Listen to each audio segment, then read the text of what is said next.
Welcome on into Village Vice. I'm Zach Blackerby. Brad Law joining me as he does every single day. And special guest, Auburn quarterback Hank Brown. Hank, you wrapped up your first fall camp as a collegiate athlete. I imagine the last few weeks to the last month was an absolute whirlwind for you.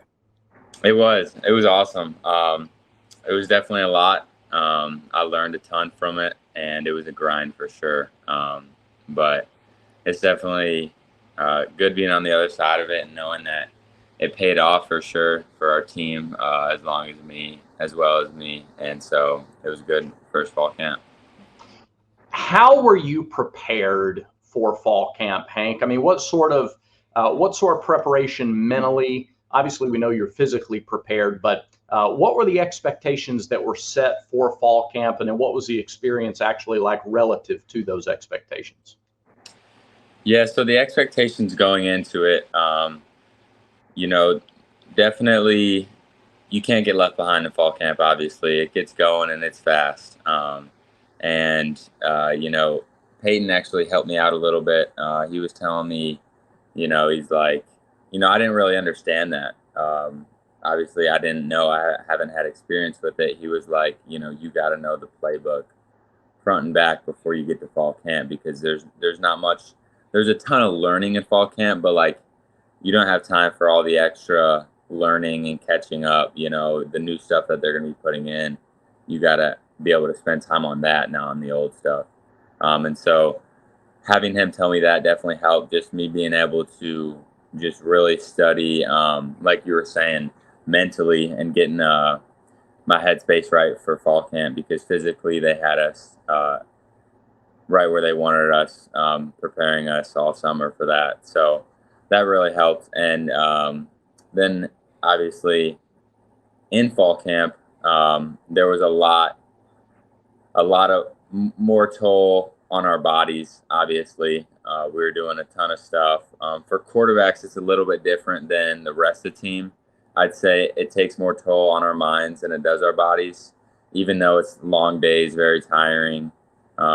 We really got to be sharp mentally, especially under Coach Freeze, Coach Monty, and our offensive staff, Coach Austin. And so that really helped that Peyton was able to tell me that. And fall camp, I felt was really good. I learned a ton, just overall. So it was great. Hank, what do you think the average football fan, the average college football fan, what do you think they don't understand about fall camp, as far as what you guys go through, or as far as how you guys prepare, or how all encompassing it is on your live for the past month? What does the average college football fan not know what you guys go through now that you've been through one?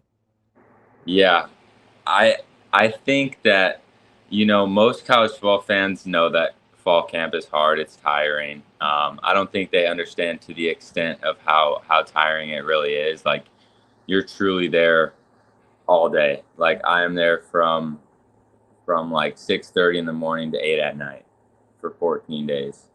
And so, I mean, we had off days and stuff, but so I don't think they understand the extent of how long of the days they actually are. And then what they really, I don't think, understand is, like I was saying, how much of a toll it takes on you mentally, like how much you get thrown at you and how fast you have to apply that. And that's what allows us to grow so much, because, you have practice, and then right after practice, we're watching film on that practice. We come the next morning, we're watching film, installing more stuff into our offense the next morning. Then we go out back to practice again, and we're applying that new installment into the field, so it's just continual, like, mental toll every single day. But that's, at the same time, that's what allows us to grow so much and get so much better as a team. And so that's where you really have to be sharp with it. And that's something that I don't think people really understand. Yeah, a lot of work, a lot of sacrifice. Now that fall camp is in the rearview mirror, Hank, and Peyton is the starter, and there's sort of a path forward for the 2023 Auburn Tigers. How does your role change? What's the expectation for what your days, your practices look like here this next week and a half before the opener? Yeah, it's a good question. So Um, I think now that we're getting a little bit close to the season, it's going to start focusing more on the guys who are playing. The starters are going to be getting more reps, obviously, and they're going to get more attention, all that type of stuff. But I think that, you know, like you were saying, like the next week and a half, it's really going to change from focusing on us to really game planning for UMass and the teams we're playing. So I think that's going to shift. But for me, I think it's, I'm still going to be, grinding like I have been, and I think that's how the team has to stick with it, is just, even though, some people might not be getting as much reps, and all that stuff, like everybody's got to stick with it, keep going. Like we're still in fall camp, even though it's different with classes and whatnot. We just got to stay with it and keep grinding so we can all get better and make each other better. Hank, the average Auburn fan was shocked when they realized how tall you were, despite you being listed at 6'4" since you've been committed to the Tigers. But did you see any of that? Did you see anybody kind of freaking out at like how big of a dude you are coming in as a true freshman?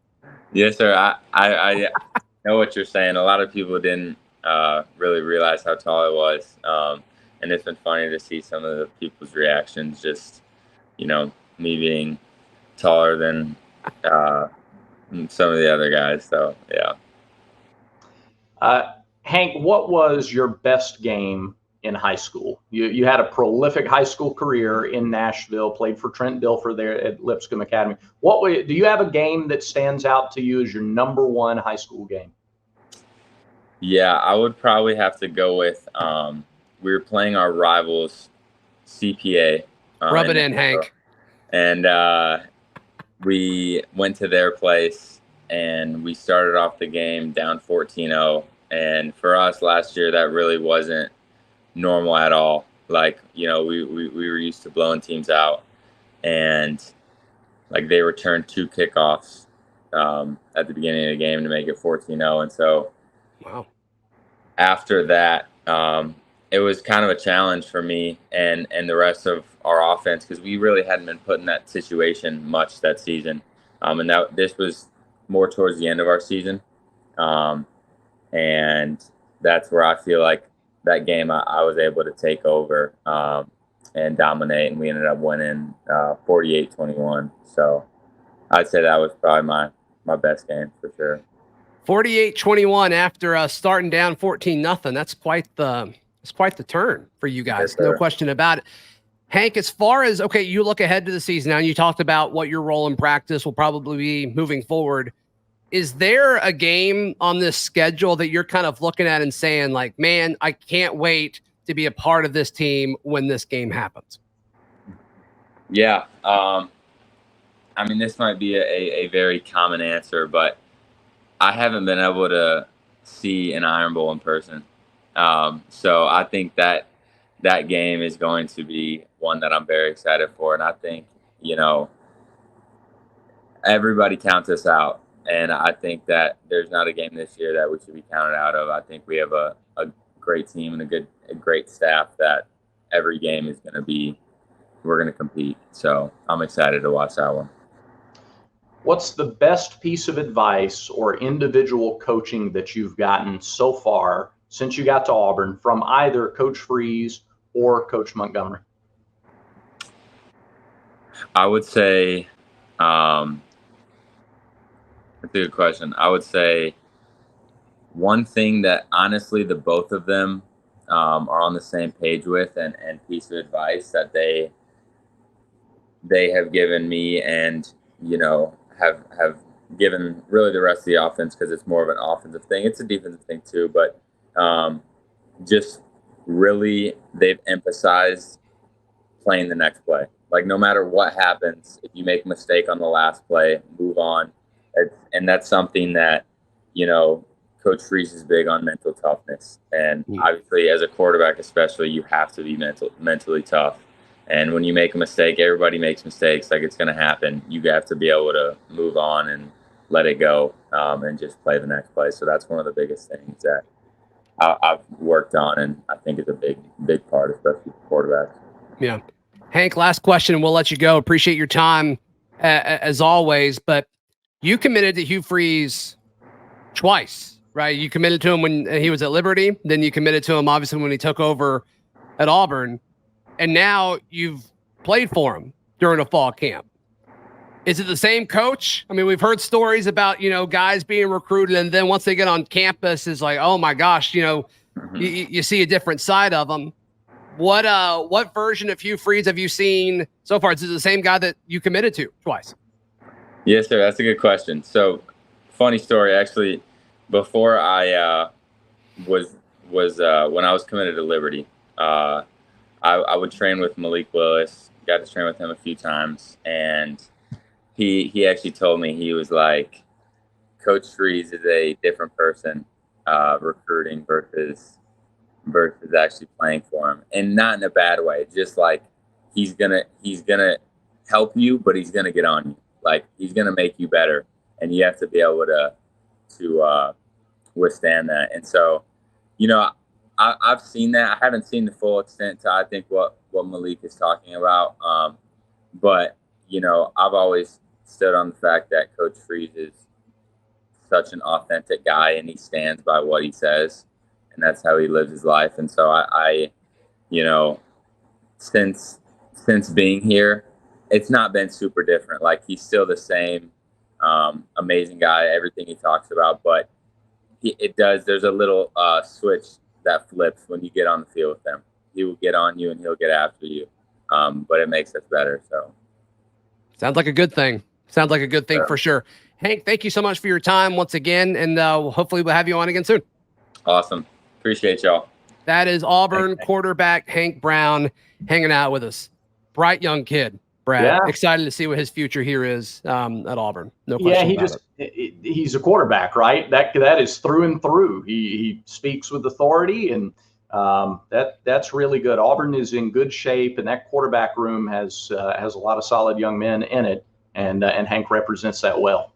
No question about it. All right, I want to talk about the defensive player that got the best grade from the second scrimmage. Mm-hmm. But first, we got to give some love to the people who deserve some love. Brad Law. Yes, we do. Lanceslock.com. Preseason NFL football is underway. It's week 0 in college football. This is the time. Visit Lanceslock.com. Right now is the time to get the best price on the monthly and the annual packages. Sign up today for the best deal at Lanceslock.com. Yes. And also, today's show brought to you by our friends at Rhoback.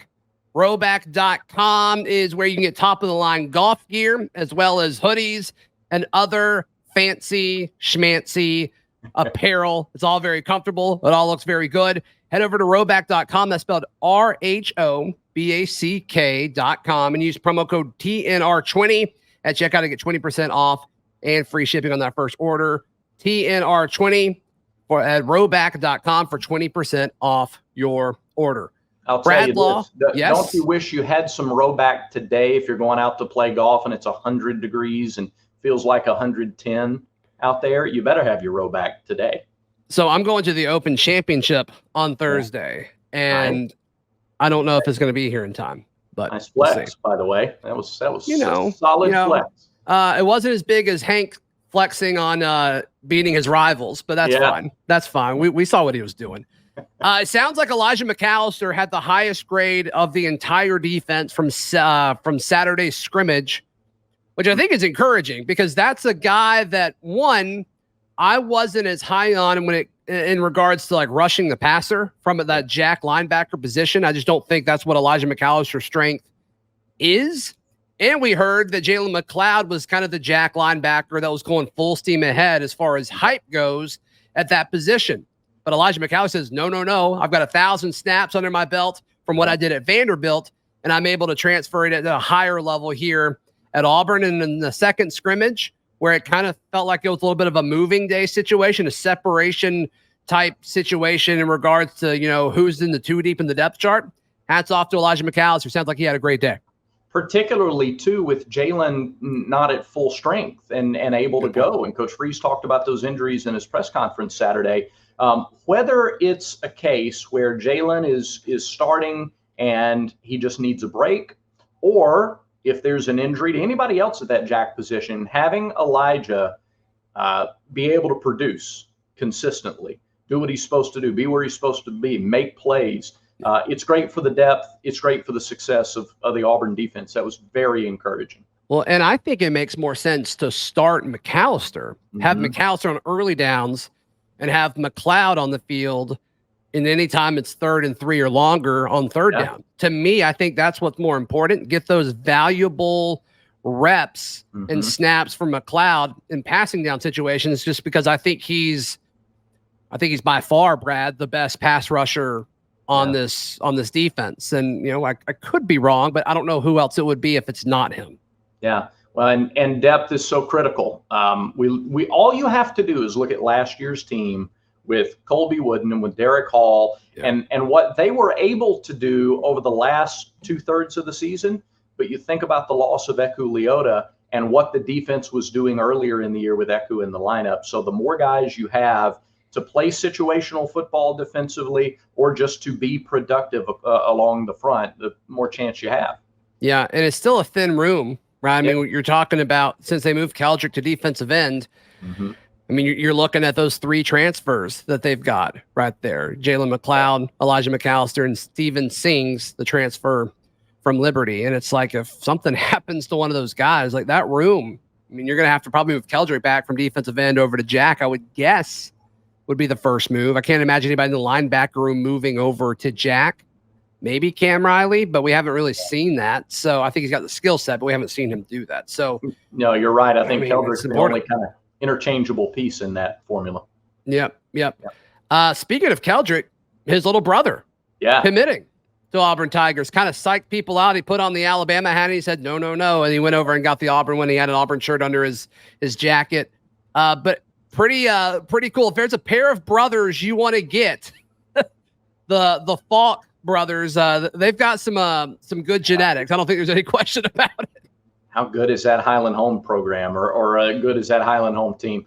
That what I really liked too is there was a video that circulated of Keldrick showing up at the announcement, and man, those two guys, that brotherly hug that they shared, that'll get you a little bit, a very special moment, and Big Brother was there to see it. And when we say Big Brother, boy, do we ever mean Big Brother. Yeah, it's kind of feels wrong calling him the little brother of Keldrick, because I don't think he's a little anything. I mean, he is a huge guy going into his junior year. He's already 6'3", like 230, and lean, can move really well. Going into his junior year, I can't wait to see what kind of finished product he is after he's done next season with his senior year. But what a special athlete. But one thing about Keldrick being there, he was doing an interview.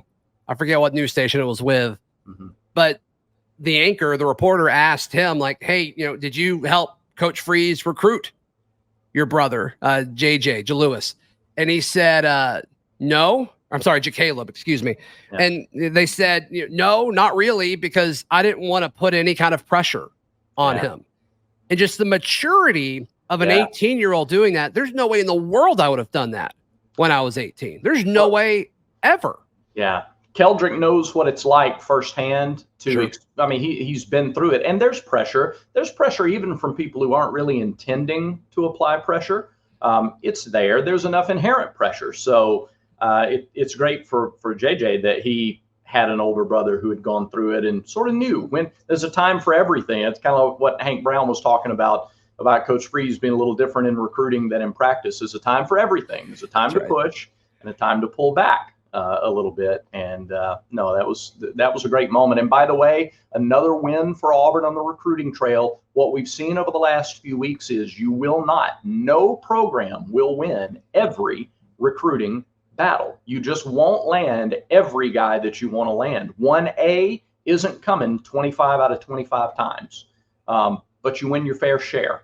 And Auburn's in that position, and it will do that now for the foreseeable future. Yeah. And I said Jalewis a second ago. I was thinking of Jalewis Solomon. I got them mixed up, who was Auburn's previous commitment, who had a great first game of his senior season over in at Georgia. I think he scored like a rushing touchdown. He had a pick. I think he scored a receiving touchdown. So good for him. Good for him.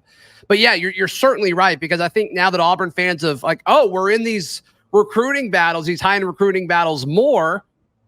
Great, we're going to start winning them all, and that's just not how it works. But we won a few in a row, and I think we got spoiled a little bit. DeMarcus Riddick, Perry Thompson. It's like, oh, we're unbeatable. It's like we got a taste of something, and you just can't get enough of it. And I think we're going to get to where we win more of them than we are now. I think that's the goal, but I still think until there's going to be some guys, it's like they've got to see it. They've got to see what Hugh Freeze is pitching. There's got to be some proof of concept that you and I discussed yesterday, Brad. And we'll certainly see if that proof of concept begins to form this season. And maybe we should do some preseason official predictions later this week. But I don't think it's going to happen as quick as some people do. Well, and you're not alone in that, because I've seen a lot of predictions that sort of write off Auburn. They've got them 6th or 7th in the West, and we can get into those predictions later in the week. And I think that's a really good idea.